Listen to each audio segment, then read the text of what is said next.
दोस्तों, हम हर हफ्ते बड़ी मेहनत से आपके लिए एक ऐसी कहानी लाते हैं जो आपकी रूह तक हिला दे।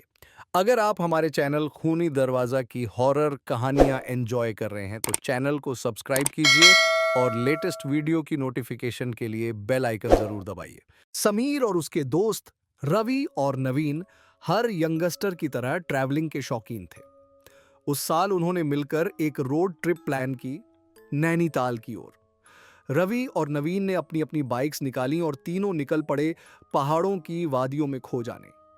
पर उन्हें क्या पता था कि ये ट्रिप उनकी जिंदगी का सबसे डरावना मोड़ बन जाएगा। समीर एक ऐसा इंसान था जिसे ना शैतान पर भरोसा था ना भगवान पर इस ट्रिप के बाद सब कुछ बदल गया। ट्रिप के दूसरे दिन जब तीनों बाहर से घूमकर होटल लौट रहे थे तो रास्ता थोड़ा बदल गया और वो पहुंच गए बोवाली रोड पर, नैनीताल से लगभग 3 किलोमीटर दूर। शाम ढलने ही वाली थी। रास्ते में उन्हें एक बहुत पुराना जंग लगा लोहे का गेट दिखा। इसी गेट के पीछे था ब्रिटिश एरा में बना एक कब्रिस्तान जिसकी कहानियां लोग डर डर कर सुनाते हैं। कहा जाता है एक भयानक लैंडस्लाइड में यहां 150 लोगों की मौत हुई थी और तब से यह जगह एक हॉन्टेड जोन मानी जाती है। पर समीर और उसके दोस्तों ने सब अनसुना कर दिया और एक्सप्लोर करने का फैसला किया।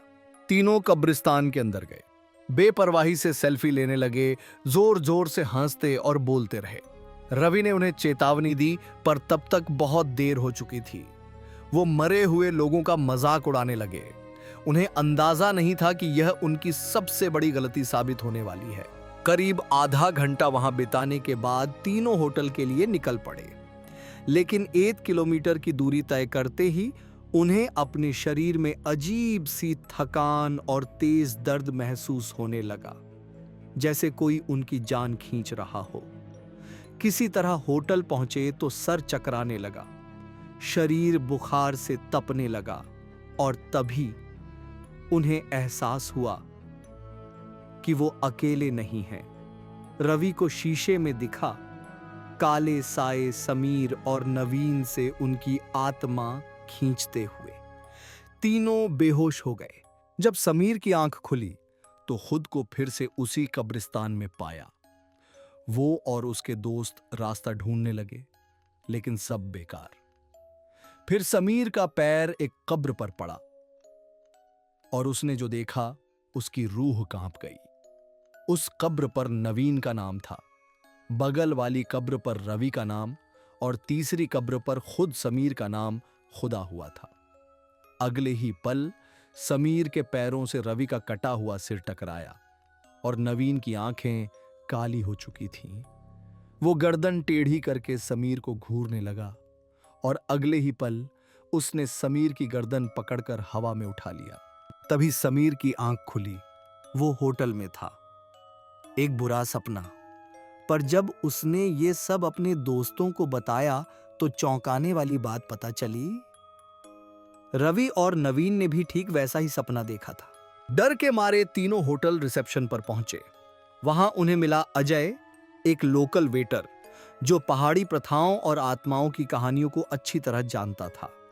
उसने उनकी बात सुनी और कहा, तुम लोगों ने आत्माओं को नाराज कर दिया है, अब वो हर जगह तुम्हारा पीछा करेंगी। फिर अजय ने तीनों को उनके रूम में वापस ले जाकर एक पुरानी तांत्रिक विधि शुरू की। तीनों को एक सर्कल में बैठाकर मंत्र पढ़वाया और कहा, जो भी हो मंत्र पढ़ते रहना। कमरे में अचानक काले साए घूमने लगे। तीनों कांप उठे पर मंत्र पढ़ते रहे। कुछ ही देर में वो साए गायब हो गए और उनके शरीर से बुखार और दर्द भी।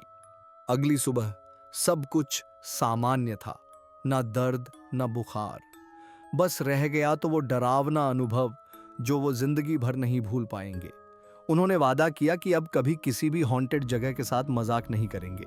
दोस्तों, अगर ये कहानी आपको पसंद आई हो तो चैनल खूनी दरवाजा को सब्सक्राइब करना मत भूलिए और बेल आइकन दबाइए ताकि अगली डरावनी कहानी सबसे पहले आप तक पहुंचे। काम कार की हो।